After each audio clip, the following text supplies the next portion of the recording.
am Sabra, a sorority girl. And to all appearances, I have everything a sorority girl could want. The kind of figure built to wear clothes and the clothes to wear. A dreamboat of a car. A man-stopping smile. And best of all, no inhibitions.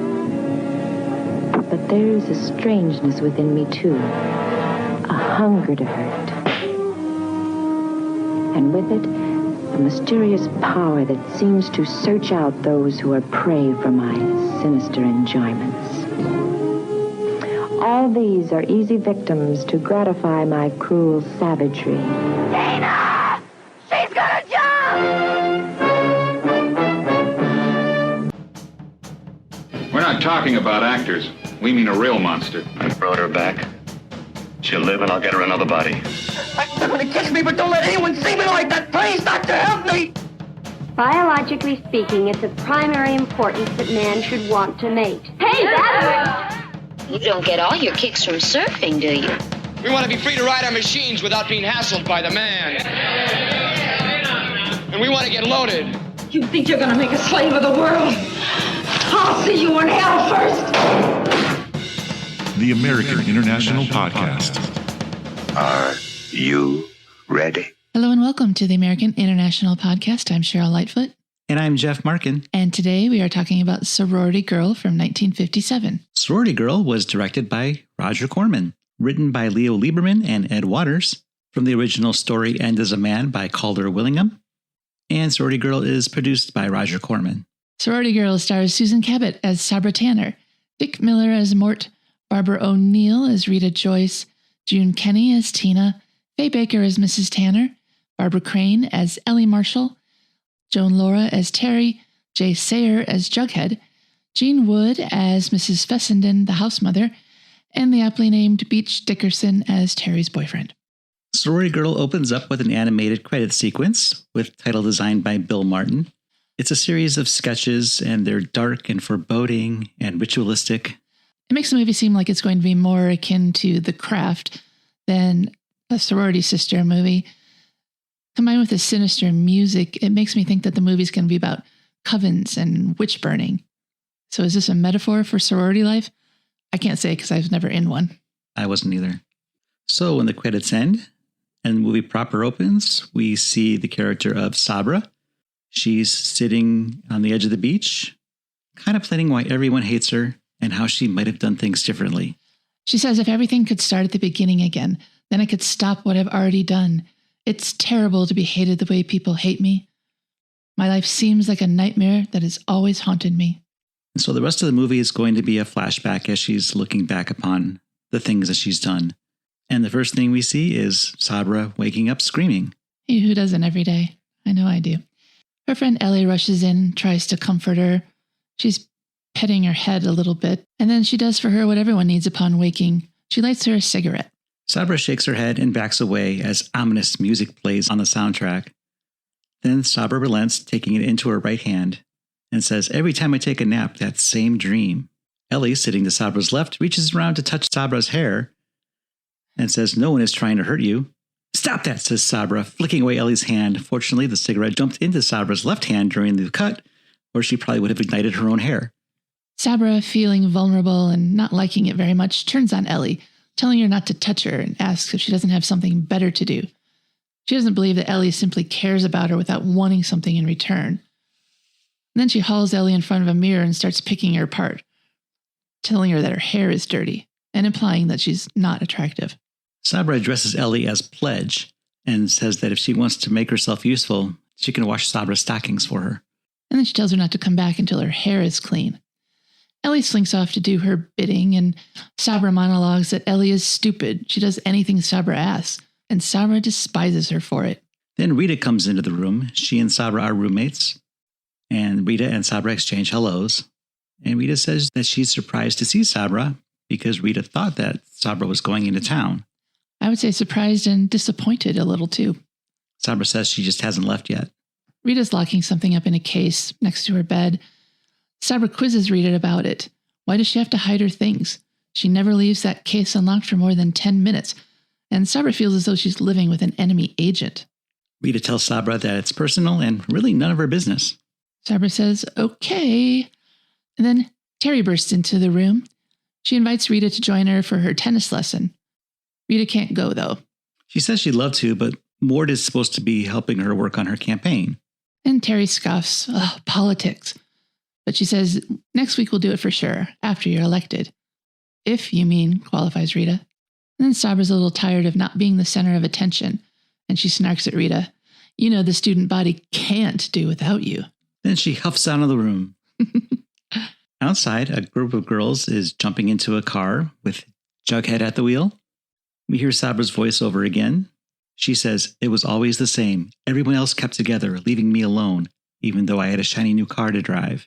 She seems to be mystified that no one likes her, even though in the first minute of the movie we can see why.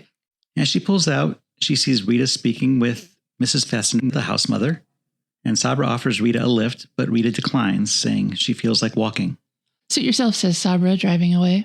So Rita walks over to Mort's place. Mort is Rita's boyfriend, and he's telling a story to the crowd when Rita comes in. Mort stops the story, leaving his customers hanging. He'll get back to it. And he introduces Rita as someone running for office, and she shakes hands with the people in attendance. Her future voters, obviously. Then she notices Tina on the other side of the counter. Tina is another pledge at the sorority, and she works at Mort's place. Rita asks Tina why she missed the meeting at the sorority house that morning. Tina says she has to study, and she just mopes off. Then Rita asks Mort what Tina's deal is. And Mort says it comes from being a pledge. But Rita wants to counter that. She says, you know Chi Sigma pledges are treated right. So Mort is going to take a look at Rita's campaign speech. He's going to take it outside and give it a look over. Rita notices that Tina doesn't look like she's feeling very well, and Tina says she's not. She says she has a headache. Rita offers to take over the rest of the shift for Tina, but Tina says no thanks. Then Rita goes to get Mort's verdict on her speech. He thinks it's too serious. College kids only want two things, and it's not sex and drugs like when I went to college. This is a simpler time. They only want beer and laughs. That's why they come to Mort's place. It's not for his art, he says. Her speech was full of stuff like eliminating discrimination at the university level and democratizing the fraternity system, and who cares about that stuff? Well, Rita does. Mort tells Rita to not become so involved with everything. Then he does something in a Yiddish accent. He says the speech is her baby, and if she wants to keep it serious, he'll teach her how to stuff the ballot boxes. So later at the sorority house, a bunch of the girls are in the common area, and Terry is showing off a dress she made when Sabra enters from outside. She's holding a large box and obviously just went dress shopping herself. Rita comes down from upstairs as Sabra pulls out her dress and holds it up. Sabra has decided that she needs to steal Terry's thunder by showing off her designer dress.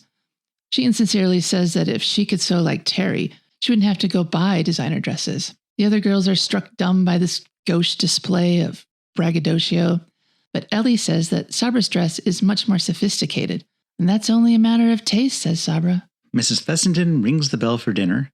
As the girls head to the dining area, Mrs. Fessenden stops Sabra and tells her that her mother is at the hotel and wants Sabra to call and join her for dinner. Sabra thanks Mrs. Fessenden, and meanwhile, Ellie is taking a look at Sabra's new dress. She holds it up to herself and asks how she looks in it. Sabra says that the dress looks fine, but you... Ellie looks sorry that she even asked. And then Sabra's internal monologue goes off again, saying, how could Ellie ever look good in a dress like that? Someone has to tell her the truth. Sabra smiles at the ridiculousness of this whole situation and goes off to phone her mother. The next scene is Sabra at dinner with her mother, and it is tense. There's a candle on the table, which Mrs. Tanner uses to light her cigarette. It's in a long cigarette holder, and Sabra asks when they're going to stop this charade. She knows her mother isn't in town just to see her. Her mother says that they share a special bond, and since her father passed away, they've got to hold on to that bond tighter. Sabra says she can spell the word mother, but what does it mean? In Sabra's mind, the only bond they have is her father's estate. That's obviously what Sabra's mom is thinking about, too. Now, most of the estate is supposed to go to Sabra, or so she thinks. But here's where the gloves come off.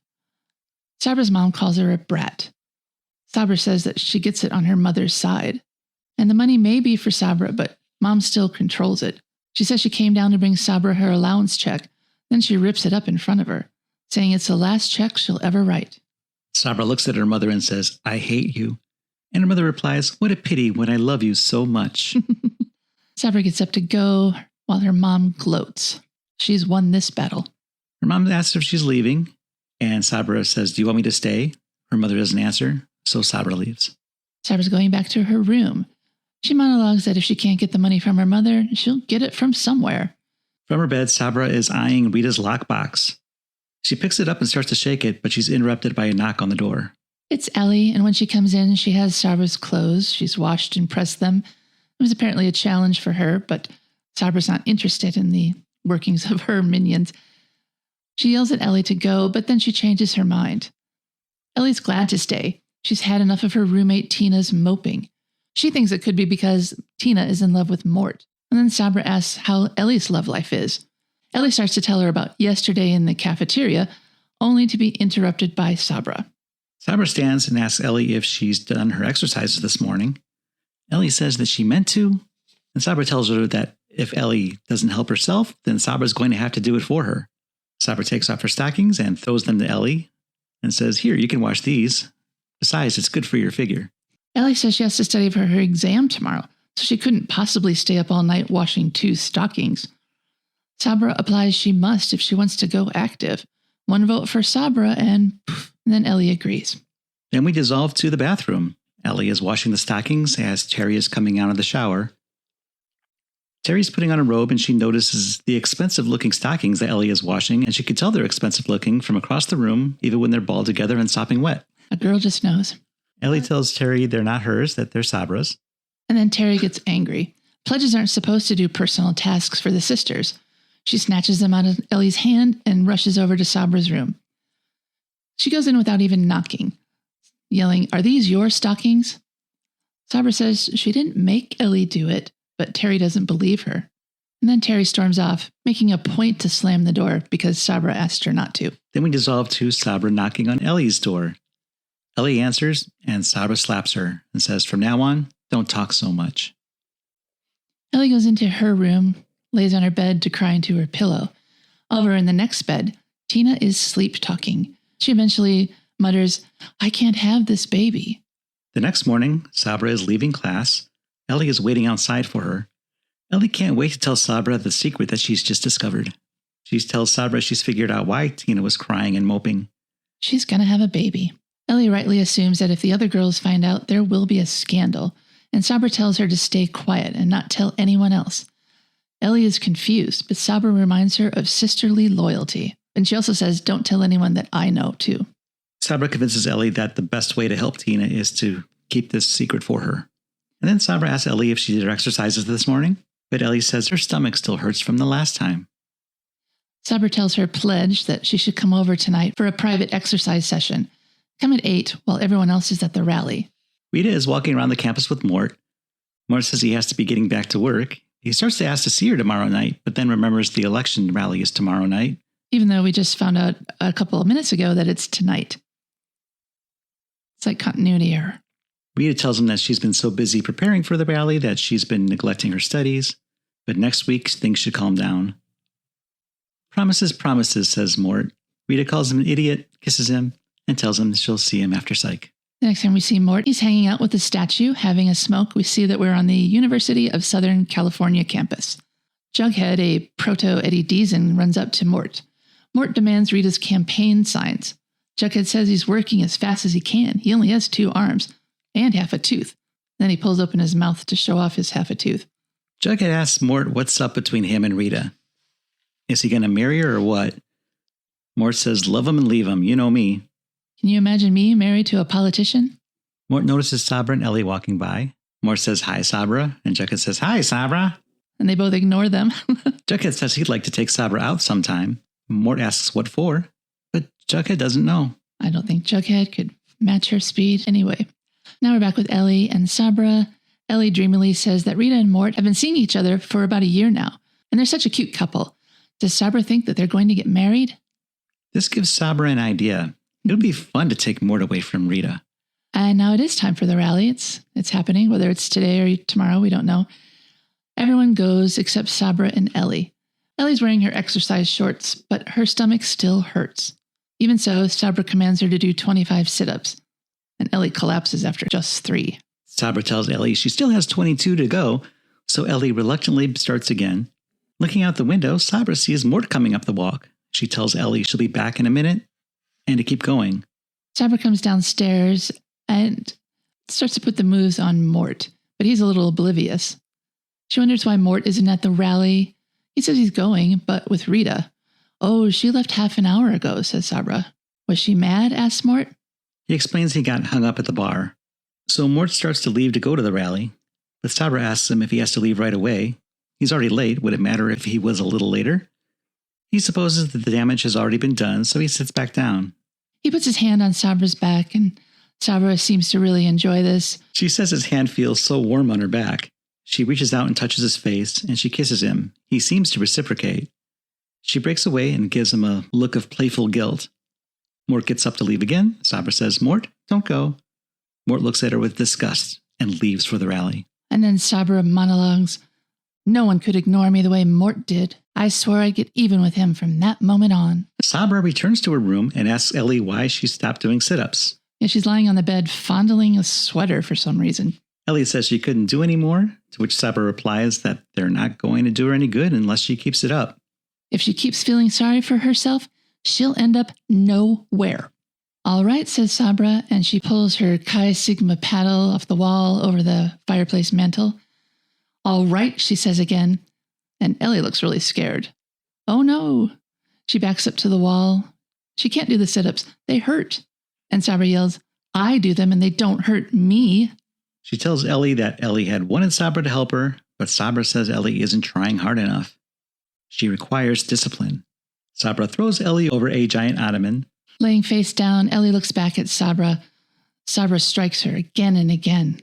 After the punishment, Ellie is still awkwardly leaning on the stool, whimpering, while Sabra is sitting on the bed, still holding the paddle. And Sabra says, maybe now you won't say can't. And Rita walks in, and she immediately figures out what's going on, because it's very, very clear. Sabra's still holding the paddle. What a horrible thing to do, she says. She goes to Ellie and asks if she's all right. And then Rita tells Ellie to go back to her room. And a humiliated Ellie does just that. She faces Sabra and says that she doesn't belong on this campus. Rita always thought Sabra would go too far, but she never imagined it would come to this. Rita threatens Sabra by telling her the dean will hear about this, and that the dean will have her out on her ear so fast you won't know what hit you. And Sabra says, I haven't done anything so terrible. All I did was spank her a little. Sabra says she didn't mean to hurt Ellie, and Rita reminds her that she used a giant slab of wood as her weapon. Sabra says she'll do anything, but Rita has heard all this before. She goes to leave, but Sabra grabs her by the hair. Rita manages to get Sabra in a chokehold, but Sabra elbows Rita in the ribs, throwing her to the floor. As Rita tries to get up, Sabra throws Rita's head back into the floor, knocking her unconscious. With Rita unconscious, Sabra picks up her locked box, realizes that the key for it is in the purse that Rita put on the bed, takes it out and unlocks it. Rita comes to, but it's too late. Sabra knows Rita's secret. She's holding up a newspaper clipping and says, so your father's in prison. It seems he killed a lot of people. Rita says he didn't kill anyone. Some buildings he owned collapsed. And now I just noticed that it's buildings, plural. That doesn't seem like an accident. One maybe is an accident, but more than once is malicious incompetence. Buildings, squeaks Sabra. You mean tenements. And Rita looks a little chastened by this. Sabra's still gloating. People died because of her father's negligence, and here Rita is preaching the right and wrong of everything.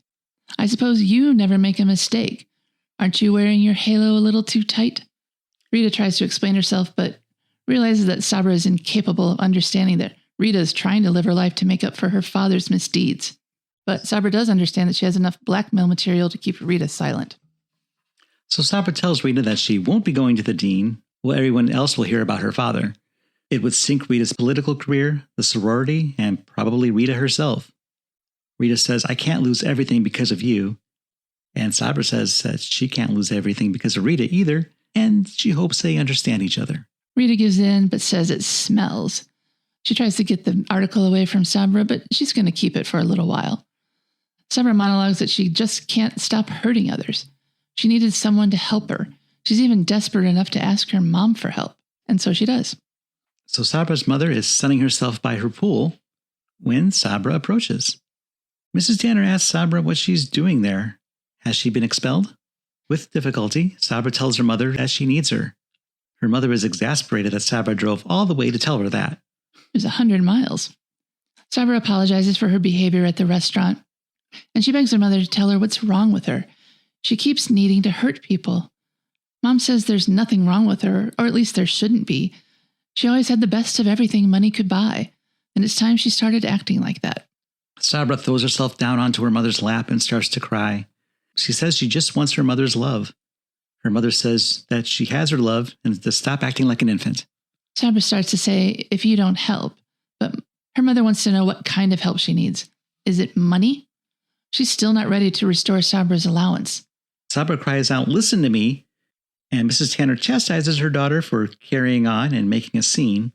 Sabra's mom says, tell me in plain, everyday English what you want from me. And Sabra can't manage to spit out the words, psychiatric help. Then she says, never mind, it doesn't matter. Mom says, if you start back now, you'll be home before dark, unless you want to stay for dinner. And Sabra does not, and that's good because Mom runs off to have cocktails with Ann Tyson like she promised. After this, Sabra monologues that she's a fool to think her mom could understand her. Now Tina is walking home, and Sabra drives by and offers her a lift. They drive on for a bit, and Sabra stops by the beach. She tries to tease out of Tina what's wrong, and Tina won't say anything. Then Sabra says, I know, you're going to have a baby. Tina says she's crazy, and she jumps out of the car, walks down the steps towards the beach. Sabra chases after her. She catches up to her, and Tina says that what she's saying isn't true.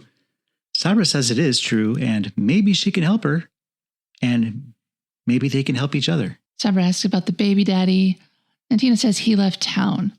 Sabra reminds her she's going to need money, and so does Sabra, by the way. And then she asks Tina, well, what about Mort? And Tina says she couldn't do that to Mort. Besides, it's blackmail. Sabra implores Tina to just write a letter.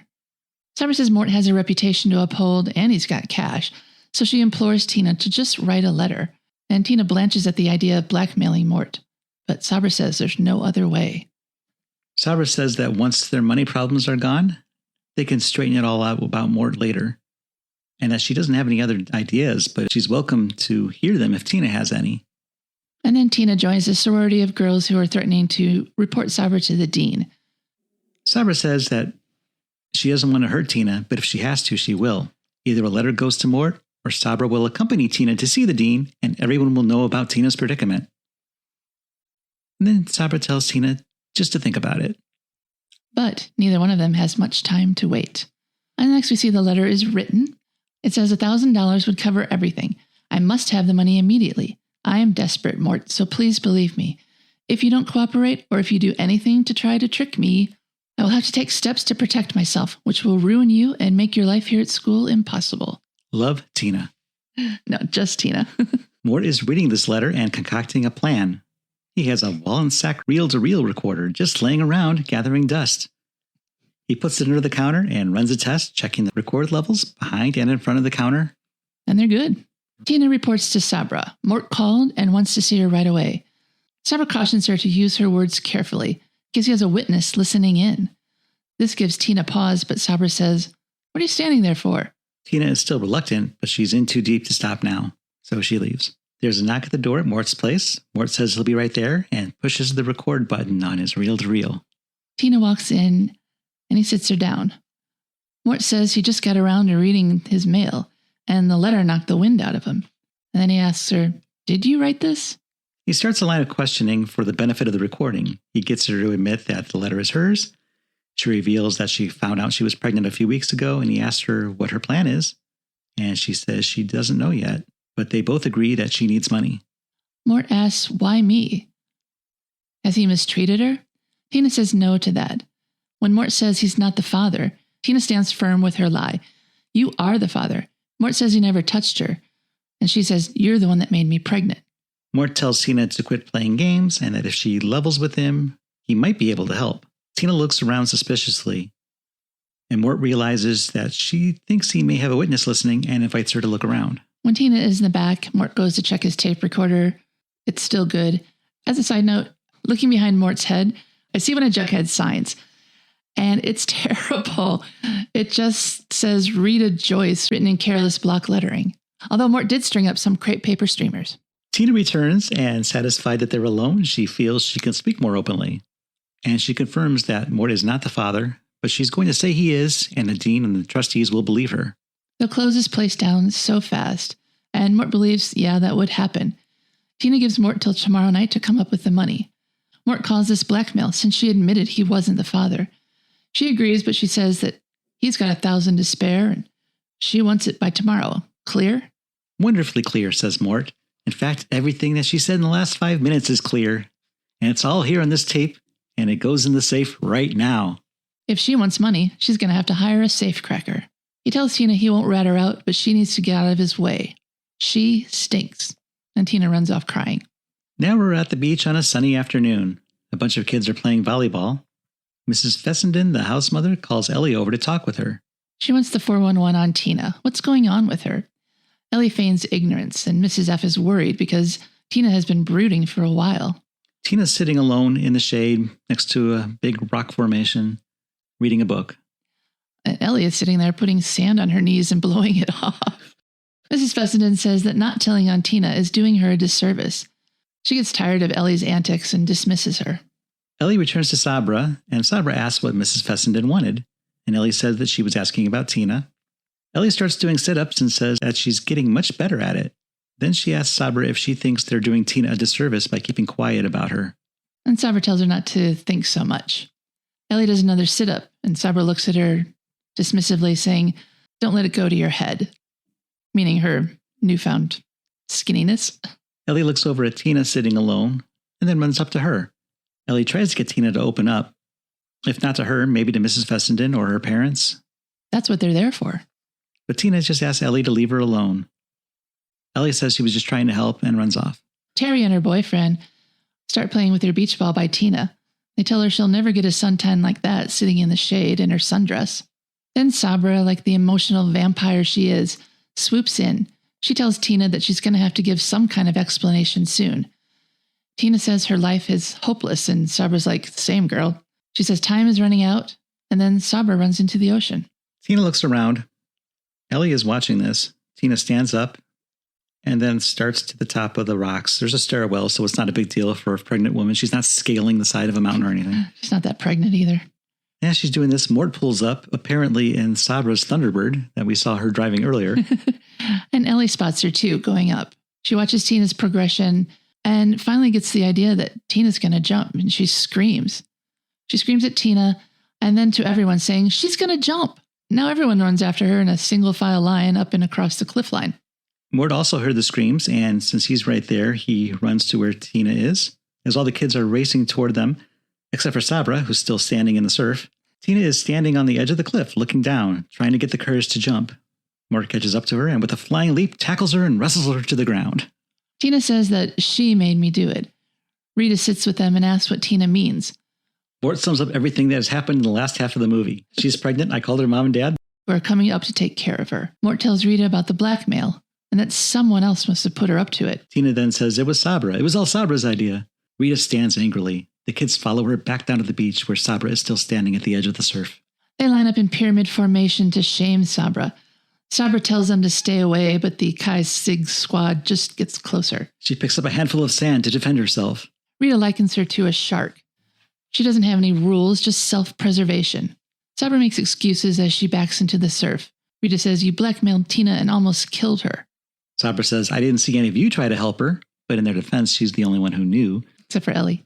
Rita says, "You also blackmailed me," but she doesn't say what about, so that secret gets to stay kept. Sabra's still blubbering when Rita says, "And you beat Ellie." And she doesn't say that you knocked me out either. And Sabra says, "How you twist everything." And this is enough for Ellie. It's all she can stand. So she charges at Sabra and pushes her down. She goes in for the kill. Rita pulls Ellie away, back to the group. Sabra tries to make it their fault. She says, "Ever since the first day I came, you were a clique. No outsiders allowed. So what happens? Everyone ends up hating everyone else. I've had all the breaks, money, a good family. You never bothered to find out what my story was." And then she stands up, saying, "It doesn't matter anymore. I don't need you. I don't need anybody." Rita says, "Leave her."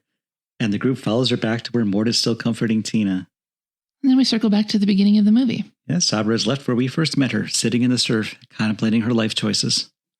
She says, "It's too late for me. I've lived my life, always afraid, every moment of it." And then in the style of a Greek tragedy, she turns around and walks into the ocean.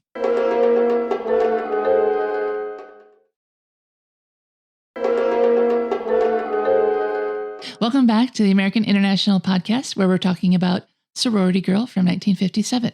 The working title of this film was Confessions of a Sorority Girl. Roger Corman said that the script was developed by AIP. He didn't like it and had some of it rewritten, although not as much as he would have liked. In an interview with Flashback Files, he recalled that he, quote, had to live up to what was required of me, but at the same time, I could put in my own ideas. For instance, this film was about the caste system of American colleges, and it was a commentary on the sociology involved and the psychology of people caught up in it. In that same interview, Corman recalled recruiting his leading lady, saying that, quote, she had been under contract to Universal and had played leads opposite some of the major Universal stars.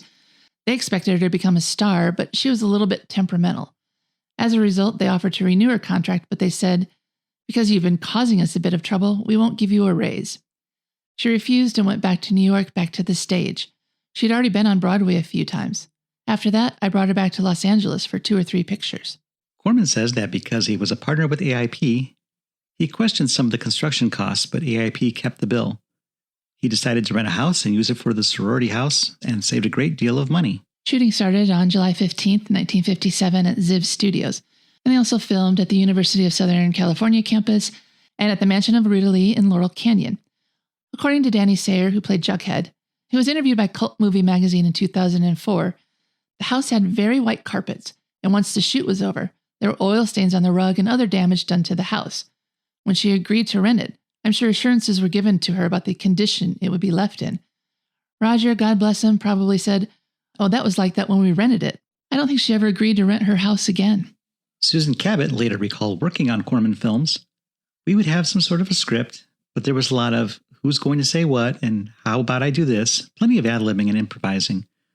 But Roger was really great in a way. He was very, very loose. If something didn't work out, he changed it right away.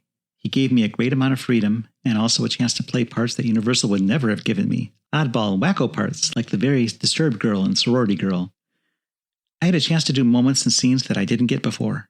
When it came time to direct Susan Cabot, a dedicated method actor, in the scene set by the swimming pool where Sabra begs for her mother's help, Corman said he planned to shoot the scene in a medium shot and then in a close-up. In his autobiography, he says, "I talked to Susan about the scene and we did the first take. She was really wonderful. The crew applauded and I set up for the close shot. And although she was good, she was never able to reach the level of intensity she had in her medium shot. She had not paced herself correctly and fell flat when I needed a strong moment from her. Of course, what you want is the close shot for the most emotional part of the scene, but I left more of a medium shot than I had planned to. I learned a lesson, and that was to let the performers know to save something for the close shot." Sorority Girl was released in October 1957 on a double bill with Motorcycle Gang, which was a barely reworked version of Drag Strip Girl. Both movies starred John Ashley and Steve Terrell. And the ad for Sorority Girl, which I believe was the B feature of the combo, promised the shock-by-shock confessions of a sorority girl. You'll meet Tina, too pretty to be good. Rita, too smart to get caught. Ellie, too timid to be bad. And Sabra, who's smart, pretty, and all bad. She was controlled by strange desires. This is frank modern entertainment. Another catchline read, "What was the truth behind this rich girl's failure to adjust to college life? By hurting everyone around her, she discovered, too late, that she was hurting herself more." Box Office Magazine suggested that theater owners invite local sorority groups to view the picture and give their thoughts on how it depicted sorority life. And they said local college alumni groups should be included as well for that special screening, and they should get newspaper space devoted to the pros and cons that will be stirred up by their reactions. I don't believe that sorority life was really like this, to be honest. As for the reviews, the Christian Science Monitor said it had a sad hodgepodge of a story. Box Office Magazine reviewed Sorority Girl and Motorcycle Gang in the same edition. And they said, unfortunately, this film does not fulfill its promising premise. What might have been a fresh plot with a wholesome influence turns out a somber, depressing depiction of a sadistic co-ed who is an exaggerated exception. As a compliment to Motorcycle Gang, the offering may fare satisfactorily on the tandem bill inasmuch as it offers an emotional approach, as opposed to the psychological aspects of the other film. Outstanding aspects of the film are the young cast, notably Susan Cabot as the misfit sorority girl, along with Ronald Stein's music and photography by Monroe P. Aiken. In England, the film Sorority Girl was known as The Bad One. This film was one of several AIP films remade by Showtime in 1994, and that remake was known as Confessions of a Sorority Girl. Also of interest is that while Sorority Girl was an adaptation of End as a Man, that same year in 1957, a straight adaptation of End as a Man was released as well. Of course, the Roger Corman players were in a lot of movies, and many of those were for AIP. For instance, Susan Cabot went on to star in The Saga of the Viking Women and Their Voyage to the Waters of the Great Sea Serpent, also in 1957. And of course, we saw her in Machine Gun Kelly in 1958. I wasn't even alive in 1958. Well, we saw her for this podcast, Jeff. Dick Miller, who played Mort, had numerous AIP credits, starting with Apache Woman in 1955, Gunslinger, The Oklahoma Woman, and It Conquered the World in 1956, Naked Paradise, The Undead, and Rock All Night in 1957, A Bucket of Blood in 1959, The Premature Burial in 1962, The Terror and X the Man with X-Ray Eyes in 1963, Ski Party in 1965, The Wild Angels in 1966, and The Trip in 1967, The Wild Racers in 1968, and Truck Turner in 1974. Is that all of them, or could there be that's more? pretty complete. Okay. Barbara O'Neill, also known as Barbara Morris, who played Rita, was in Rock All Night in 1957, Machine Gun Kelly, 58, Teenage Caveman in 1958. She was in Bucket of Blood, X the Man with X-Ray Eyes, and in The Haunted Palace in 1963. We saw her in The Wild Angels in 1966, and she was in The Trip in 67, Desaad in 1969, and The Dunwich Horror in 1970. June Kenney, who played Tina, would go on to act in The Viking Women versus the Sea Serpent in 57, Attack of the Puppet People, and The Spider in 1958. Jay Sayer, who played Jughead, was also in Viking Women and Machine Gun Kelly. And Beach Dickerson, who was Terry's boyfriend, was in Rock All Night in 1957, and Teenage Caveman in 1958, The Trip in 1967, Killers 3 and The Savage 7 in 1968, and The Dunwich Horror in 1970. And as a side note, Barbara Crane, who played Ellie, is the mother of Melissa Gilbert and Sarah Gilbert. Well, Jeff, it's at this point in the podcast that we render our final grade for the production. What grade would you give Sorority Girl using our scale where A is awesome, I is intermediate, and P is pathetic?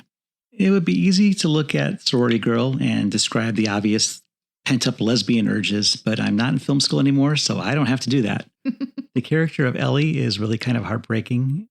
For some reason, she tries really hard to get into Sabra's good graces, assuming that Sabra even has any. And from Sabra's point of view, I can see why she would find Ellie annoying. But I have to wonder, why is Ellie trying so hard? She seems to get along great with all the other girls, and none of the other girls seem to want to have much to do with Sabra anyway. Is it just because Sabra's vote could make or break her being able to join the sorority? I mean, that's got to be the reason, right? Yeah, I think so. I would like to have seen more of the dynamic played out between Sabra and Rita, to find out just why those characters are more at odds other than personality conflicts. They appear to be roommates, because if not, then Rita is just keeping her lockbox in Sabra's room for some reason. They don't have a lot of on-screen time together. There's only 4 scenes where they exchange lines. And one of those is when Sabra pulls up and invites her to ride with her, and Rita says no thanks. So we don't get a lot of interaction between them, and I think that could have been delved into a little deeper. And what should have been obvious that I noticed on my second viewing that I completely missed on my first, that this is a movie about mental illness. I just thought that Sabra was a bitch, but there seems to be some emotional distress that's causing this. And while Sabra definitely displays some sociopathic tendencies, I don't think she's a true sociopath. Sabra recognizes that her actions aren't normal and even tries to get help, but she doesn't really have a support system in place to find that help. And asking for help in the first place when you have mental illness is a very unusual and difficult thing for someone to do. So I found myself having empathy for her, whereas the first time I couldn't care less what happened to her. I think that what really surprised me about this movie was how dark it actually was. I was interested in seeing it because we had previously watched Machine Gun Kelly, and Susan Cabot ran away with that movie. So I was really excited to see her in something else. And this was certainly a different type of performance. The opening that we talked about with the animated sequence kind of shows we're going to a dark place right away. And even with the music and everything. It still seemed hard to believe this was the direction that we were going into at the beginning of the film, but here we are at the end, and yes, we did. At a running time of just around 60 minutes, it's a brisk film, and they pack a lot into that hour. We see that a lot with these early Cormans, that there's a lot of dialogue and a lot of stuff happens in a very short running time. And I think it all works to make an entertaining hour. Sorority Girl is not the most fun film to watch, as most movies about mentally ill people tend to be, but some of those are really good films, and I would count this among them. And even if that's not played up, and I don't even know if mental illness of this type would have been noticed in 1950, it seems that either you were locked up for your mental illness or you were considered normal and just a bad person in this case. And it didn't have the recognition that it would have today. But as a product of the 1950s and how that could be looked at from today's perspective, I think it holds up as an interesting piece, and I'm going to give it an A. What do you think, Cheryl? This movie reminds me why I never wanted to join a sorority in college. No, seriously, as dark as it is, it's not really about the sorority or even just a sorority girl. Sabra would have been a menace in a college dorm or in off-campus housing, but living in a sorority gave her access to more people to victimize, and those were people she actually had power over.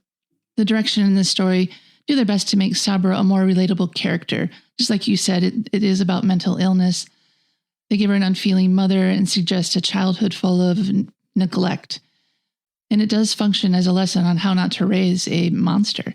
But even so, mental illness or not, I don't think the way Sabra's mother treats her, the way that even what she's suffering, justifies her maliciousness one bit. All this movie really just has the performances. There's not much to it beyond that, but they're great performances. I would say Susan Cabot's performance just powers this film. She commands the screen just as she commands mousy Ellie. Without her, Sorority Girl would be completely forgettable, I think. Her character is so dark. Though she may be struggling with impulses to be a better person, that darkness overwhelms any shred of goodness left in her. And that makes her so watchable as the villain. I almost found myself rooting for her to get the better of Rita, even though she went way, way too far in her sadistic punishment of Ellie. And like you, I had to wonder why Ellie kept coming back for more. She could have buddied up with Terry instead.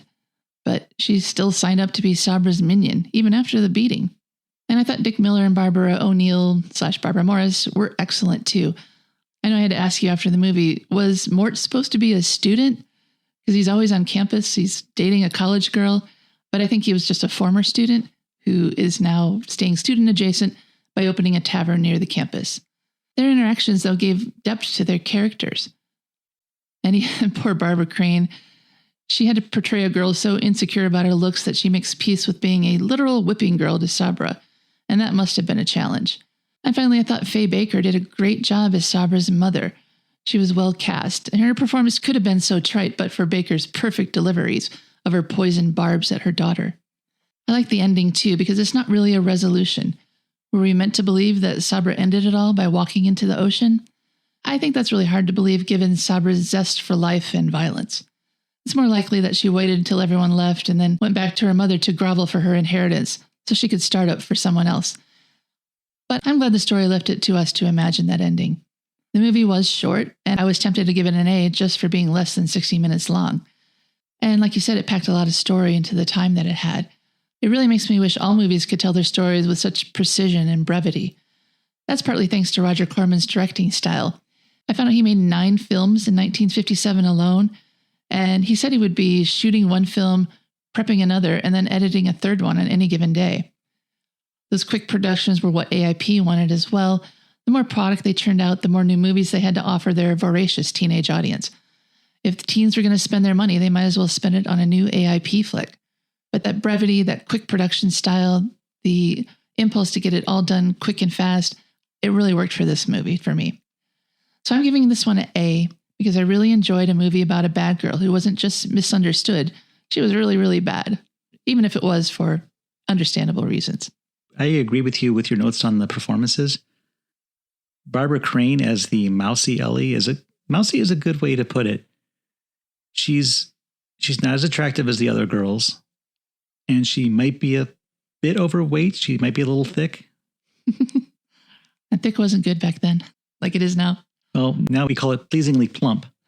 No, we don't call it that anymore. That's direct from the 70s, Jeff.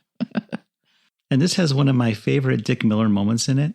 When he walks into the sorority house and everyone has already left for the rally, and he's just standing there alone. He's got his eyebrow up. He's checking his watch. He's just looking as cool as can be. He owns his space, and he knows it. Well, I think Dick Miller always owns every scene that he's in, to be honest. Well, I believe class is dismissed for this episode. For the American International Podcast, I'm Cheryl Lightfoot. And I'm Jeff Markin. And we'll meet you at the drive-in. Follow the American International Podcast on Instagram and Letterboxd at AIP_pod and on Facebook at facebook.com/American International Podcast.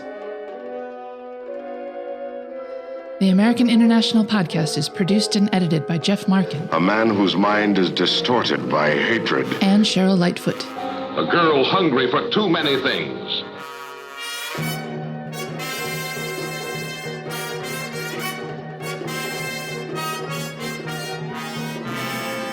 The American International Podcast is part of the Pop Culture Entertainment Network.